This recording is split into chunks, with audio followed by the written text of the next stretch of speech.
All right, good morning, YouTube. You can see I'm in the garden. Looks like it's gonna start raining any minute. But I just wanted to go over a few basic things that I'm doing here. I'm gonna start with the one that you have probably heard of, probably know a little bit about.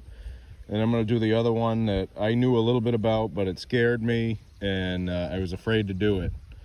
So, but I did it. And I'm gonna get into it. So here we go. These are my tomatoes. As you can see, I got 5 tomato plants here.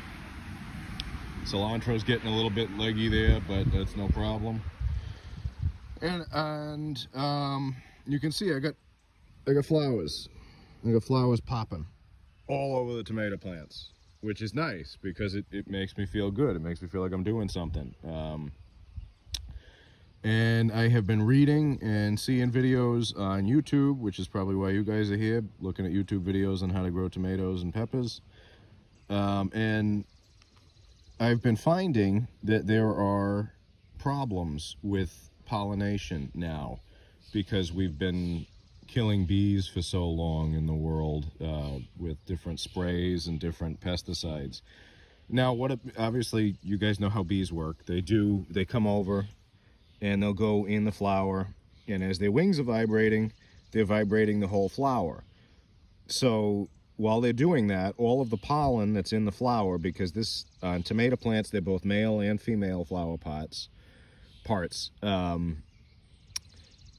It's a self-fertilizing flower, but it needs the bee to buzz around it and knock that pollen down. So what I've been doing, and it actually really hurts my back to stand here like this. But what I've been doing is I go around every morning and I just gently vibrate each of the flowers, each of the stems of flowers. And what that's going to do is cause the pollen to drop from like this is the flower. You vibrate the flower, the pollen's going to drop from up where my palm is onto the little structures that it needs to. And that will pollinate the flower, which will allow for us to have this right here. Can you see it? Where is it? There it is. Fruit set, which is the ultimate goal. The plant's goal is to get to that point as quick as possible, make fruit, drop fruit with seeds in it so that it can reproduce. That's the plant's only goal as a plant. What we're doing is making as many of those fruits making as many of those flowers, fruit as is possible. So moving along, that's how I'm caring for the tomatoes. They're getting a tea. Are those aphids?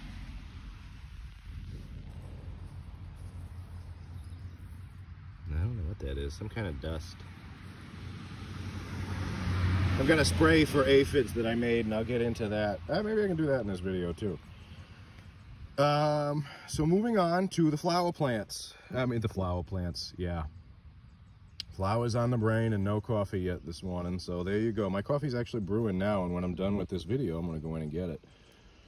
So you can see these pepper plants. They're a little bit smaller. You can even see what's that under there. All the flowers are coming off.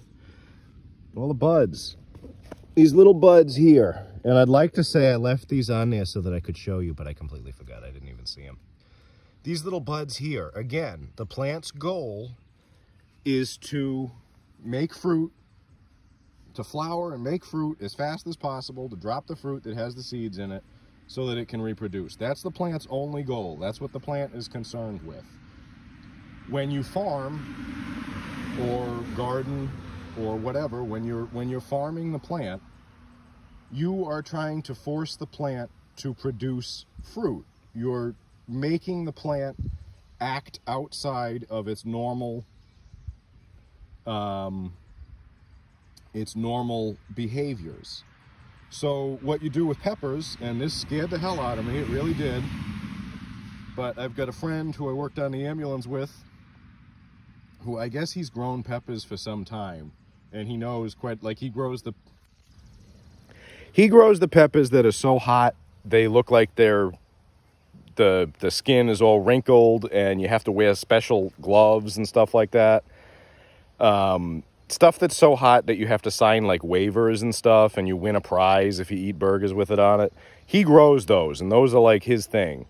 So I asked him for a bunch of tips, and he said, get in there and take all of these little buds and pinch them off and just get rid of them. Because what you're trying to do when the pepper plant is this small, you're trying to force the pepper plant to, one, grow roots further out from the plant so that it's stronger and it can get more nutrients. And two, you want it to come up. You want it to be big. You can see these tomatoes really took off. See how they really took off? Even the cilantro that I'm going to prune after I'm done with the video. They all took off because I do a lot of 10-10-10 nitrogen fertilizer. Nitrogen, potassium, and phosphorus. These peppers need more phosphorus. So what I'm doing today, if that rain holds off, and maybe even if it doesn't, is I'm going to go and get bone meal, and I'm going to sprinkle it around the peppers, around the pepper plants.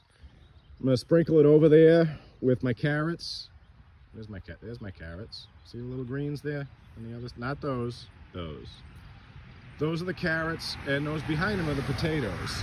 Normally, the rooting vegetables, because it promotes root growth, really like bone meal, and it'll help the peppers to develop the roots they need and get a little bit stronger, so that when they're bigger and when I decide that they're ready, which is not far from now, let them grow a little bit. I won't be picking off all of those flowers. Now, I did have one little fruit set on one of the pepper plants. And I want you to think about this.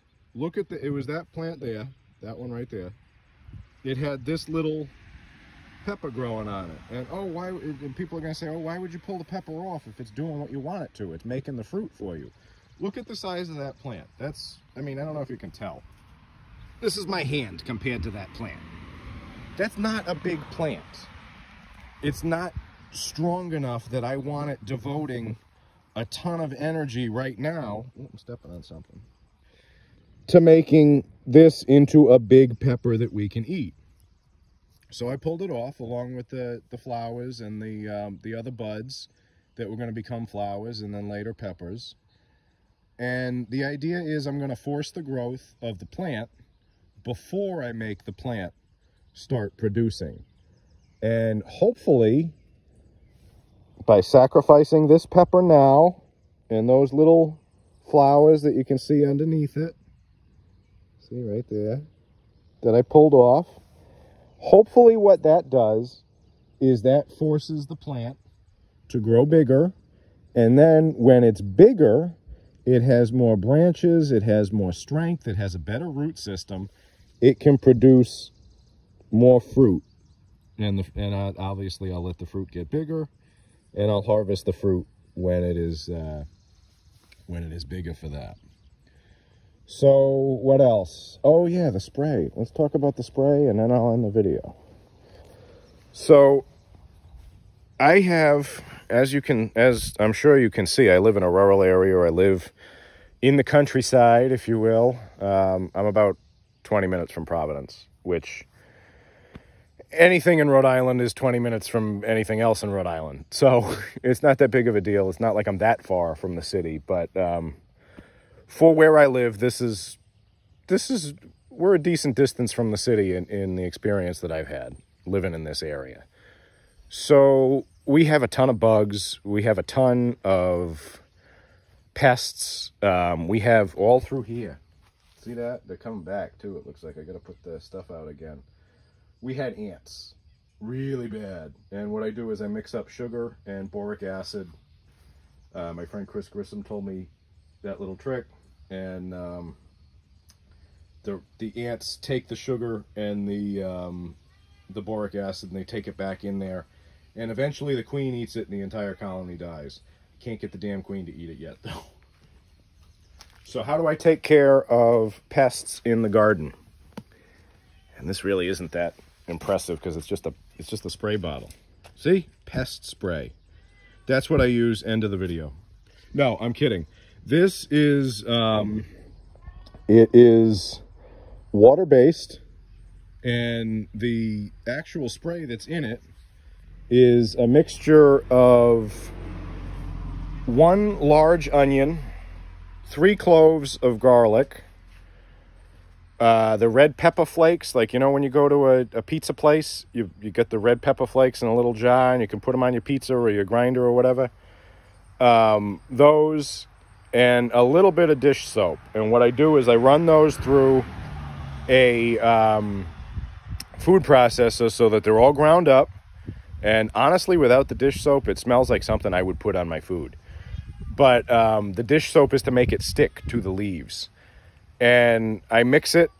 I put it all in a jar, which actually exploded in the fridge. So I'm gonna make more. But I take the syrup off of it, like the liquor, I guess you'd call it. And I mix that into this little guy here with water. And I spray that on the leaves and the bugs, and even stuff like chipmunks and mice and squirrels really don't like the taste of that. So they avoid eating it. They won't eat it, which is good because I don't want them eating my crops. Now, if you look, that's still going, right? I accidentally bumped out of it. If you look, this is clearly just on my front lawn. It's part of my front lawn. I live right back there is swamp that goes on until you get to the next country road back there. And all of that in there, there's blackberries and mulberries in there, and that's one of my next projects. I'm going to go in and clean out all the stuff that isn't blackberries and mulberries and put bird netting and deer netting over it. That's the purpose of what I'm talking about right now. Deer come out of these woods, and they come across my lawn, so do turkeys, and they go up there, and they eat all those hedges that my son and I just cut up there for the church. And they were little like lamb's ear that they were eating, and they come through here, but they don't bother this garden. And it's not because of that spray. I have 2 dogs, which you guys have seen videos of, 2 female labs, an older chocolate lab who's about 10 years old, and a younger black lab, my little baby, who is 2 years old. And what I do is, every time I walk them, I make sure that we come out here and we walk the perimeter of the garden. And 9 times out of 10, that's when they'll pee, when we're walking around the garden. And that's exactly what I want. Why do I want that? Because every time we walk around, they're obviously leaving their scent with their feet and with their... If you've ever seen a lab walk, you know, they snuffle and they move, and it's like walking a pig. So they're getting their scent everywhere. But if they're also peeing, they're leaving the scent of their urine. And dogs are they're canines, like wolves and like coyotes. And deer, turkeys, they don't like canines. They view them as a predator because dogs like to chase them, coyotes like to eat them, things like that. And I use their scent around the garden to keep things that would eat my garden away.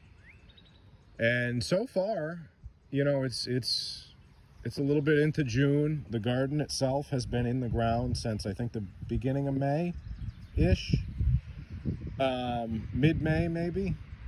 Something like that. It's been in for a little while, longer than I expected it to be in. I've only done containers up to this point, really. I had a little garden in Warwick, but wasn't anything compared to this. It was like a hobby. And I mean, I guess this is too, but I'm trying to feed my family with it, so we'll see where it goes. But In Warwick, all we really had to worry about was coyotes because they were absolutely everywhere. There were deer, but you'd never see them. You'd see the coyotes all the time. Here, I've got to deal with deer. I've got to deal with rabbits, which the fencing keeps them out. I've got to deal with a few chipmunks. There's one that lives under my barn. Squirrels aren't that bad. The birds come in and eat the bugs, but I got to make sure the birds aren't eating the flowers off of the plants, that I don't break the flowers off. And yeah, that's about it. So tomatoes are doing good. Peppers are sad and small, but hopefully breaking off their flowers is going to make them big and luscious and badass peppers. So, like I said, I'm going to go get bone meal after my wife gets home. And she worked the overnight at the hospital last night. She's an ICU nurse. And she's going to come home. I'm going to go and get bone meal and put them around the peppers. Put them around the potatoes, put them around the carrot, put it around the carrots. And that is gonna bump up the phosphorus that everything needs. Big truck going by. Tree truck going by. And then it's just more maintenance stuff. Continued maintenance. My zucchini's doing good. My squash is doing good. We don't want to talk about those silly lazy ass cucumbers that aren't growing. And yeah, that's about it. I know I haven't made a video in a while, so I figured I'd do another one. Figured I'd just do one, talk about the garden. Eventually I'm going to be doing videos on, so my grand plan, my big plan here is that this garden is going to go year round. Obviously you guys know there's going to be a greenhouse in this area here. I've been doing a lot of research on cold frames and hotbeds, and I think that with some minimal to moderate work, I can turn several rows, I'm trying to figure this out. I haven't figured this part out yet. Either the corn patch here, or maybe these rows with the fruiting veg in them. I can turn those into cold frames, hotbeds, things like that. A hotbed is just a heated cold frame. And if I do it correctly, if I do it intelligently, I can grow cold hardy vegetables in the cold frames. In the cold frame hotbed things. And I can grow all of the hot house fruiting veg in the greenhouse that we're going to put up there. We have the greenhouse. It just needs to be put up. So when we get to that point, I'll do videos on that. But my coffee is probably done brewing, and I do need it. So I'm going to end this video by saying, wherever you are, I hope that you're comfortable and that God is with you. Thank you.